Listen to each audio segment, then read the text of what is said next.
Daya Sirajul Huda didirikan pada tahun 2018 oleh Tengku Zulfadli, atau yang lebih dikenal sebagai Abi Zulfadli.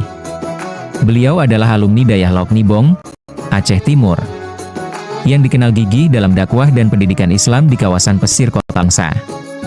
Pesantren ini berawal dari sebuah balai pengajian kecil di Desa Seuriget, Kecamatan Langsa Barat.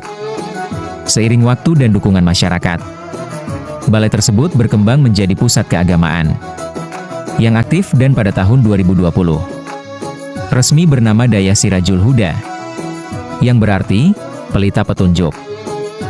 Sejak awal, pesantren ini berkomitmen pada pengajaran kitab kuning, penguatan tauhid, serta nilai-nilai keislaman, keilmuan, dan kebangsaan.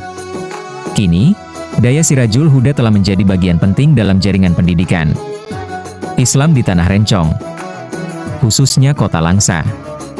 Saat ini, Daya Sirajul Huda memegang peran strategis dalam membina generasi muda.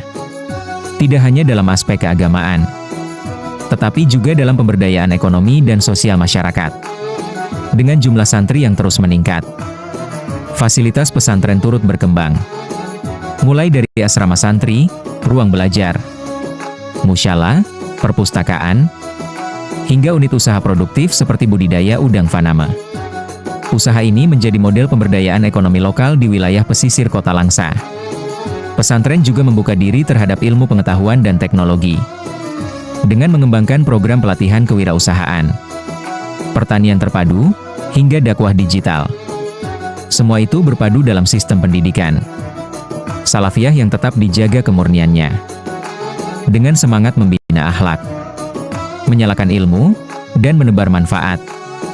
Daya Sirajul Huda hadir sebagai lembaga pendidikan Islam yang adaptif dan unggul. Tenaga pengajar terdiri dari lulusan pesantren dan akademisi berpengalaman. Kurikulum yang diterapkan berakar kuat pada tradisi Islam klasik, Salafiyah, terutama pendalaman kitab kuning, seperti tauhid, fikih, nahwu, dan tasawuf. Namun, sistem pendidikan ini juga mengintegrasikan keterampilan hidup modern. Santri dibimbing untuk menguasai teknologi informasi, wirausaha, dan dakwah sosial. Kekhususan, tahasus, pesantren terletak pada pendalaman kitab kuning dan pembinaan akhlak. Pembelajaran dilakukan melalui pengkajian turat secara bertahap dan terstruktur, ditopang oleh pembiasaan ibadah, kedisiplinan, dan tanggung jawab sosial. Fasilitas yang tersedia meliputi ruang belajar, asrama, musyala, perpustakaan, hingga laboratorium sederhana. Unit usaha seperti tambak udang, faname dan pertanian terpadu menjadi laboratorium hidup bagi para santri. Dengan visi menjadi lembaga pendidikan Islam yang standar nasional berlandaskan manhaj Ahlus Sunnah wal Jamaah, Daya Sirajul Huda berkomitmen mencetak kader ulama, intelektual dan insan berakhlakul karimah. Mari dukung dan doakan agar pesantren ini terus menjadi pelita petunjuk bagi generasi bangsa di Aceh dan Indonesia.